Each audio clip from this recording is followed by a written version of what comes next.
That music means it's time to walk over to the other side of the expansive Studio 9, hang out with Jevohn Shepherd and Leo Rautins. A couple of guys looking fantastic. Wait till you see what they're wearing. Turtlenecks. Looking good. A little different. Leo, yours is slightly thicker. Wait a minute. You look rich. Right. Looks like money. He looks like money. Looking like money. I'm just doing my best to keep up with you fellas. Come on. Let's talk about our guy, Zach Edey. I don't remember Sean Bradley getting this kind of criticism at BYU. Why is the basketball world coming down on Zach Edey in this way? He's putting up these monster numbers. He's more than just a tall guy, isn't he? No, it definitely is. And I think people appreciate what he's doing in the college basketball. I think that you see his growth, the way he's playing. He's been a dominant player this year, and he's continuing now in the tournament. But I think the conversations come up when it goes to the pro level, right? Because now you're saying, okay, the game has changed. Is he going to be quick enough in open space to guard people? He's going to be quick enough to – so I would look at it that, we talked about earlier that bigger guys have a bigger window. Mm-hmm.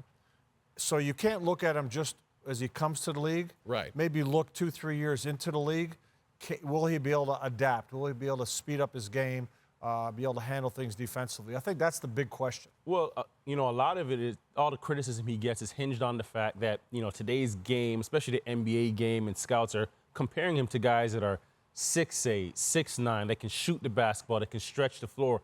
So we really haven't seen this brand of basketball, 7'4", and we're talking about 300 pounds. And the way he moves, like baseline to baseline, he's gotten in better shape. I've been really impressed with how well he's moved the basketball. He's become a better passer, reading the game as well. Out of double teams, triple teams. He's seen every defense. You look at his arms, they're all scratched up. There's war wounds. But, his touch is really good for his size to get over his left shoulder.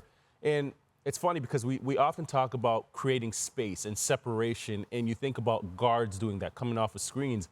But Zach does that with his body, his frame, getting that left shoulder into the defense. Now you have 2 or 3 seconds to get up into his shot. He's impressive to me. And now we get to see him in the Sweet 16 against another Canadian, Ryan Nembhard and Gonzaga. Couldn't have two more different basketball players, really, but they're both Canadians. I know you guys watched a ton of them. What are you most looking forward to in this matchup? Well, I'm a Nembhard fan. When I say that, that's Andrew and Ryan. Right. And, Andrew's done his job, moving on into the NBA. Ryan's just fun to watch. Yeah. I remember seeing him as a 9th grader. And he just plays the game. He dictates what's going on. He plays smooth, right? So very different. Obviously, you got the big and the small. Yep. But I think their respective impact is the same. So here's the thing. With Ryan, he's grown up hearing about and seeing his older brother, Andrew, right, become an NBA star. And he's played second fiddle. Now you're going up against Zach Edey, who everybody's talking about. The world is talking about.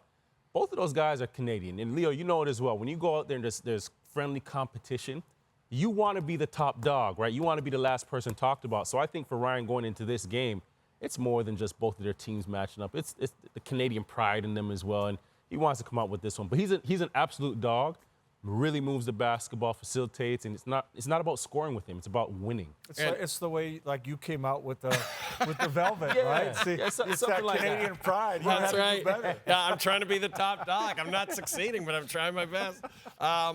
Though, what's cool about those two guys, like the future of Canada basketball, you guys know it better than anyone. Like, it's cool, right? It's like, it's so amazing. cool to see these guys play great at this level. And you know what, Jay? It's not stopping. There's more guys coming. It's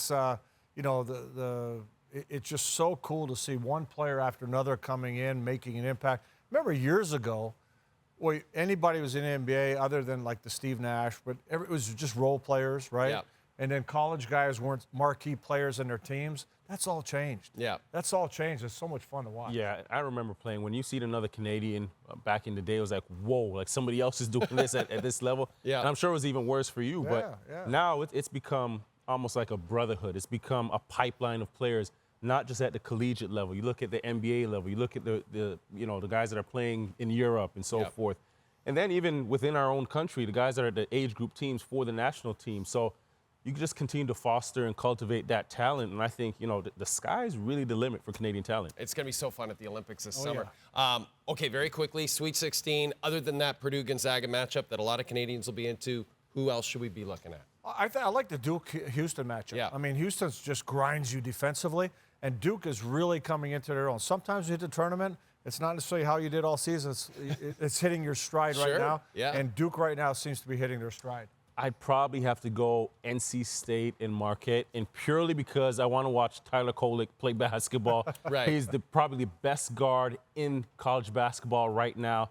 Not the most athletic, not playing above the rim, but just really a heady, smart basketball player, and just understands every position for the rest of his teammates and gets everybody into place, right? Really controls the game, so How to say. about NC State? Are they pulling another Jimmy V Classic right you here? go. Here we 7 in go. a row, including the ACC tournament. For the late great.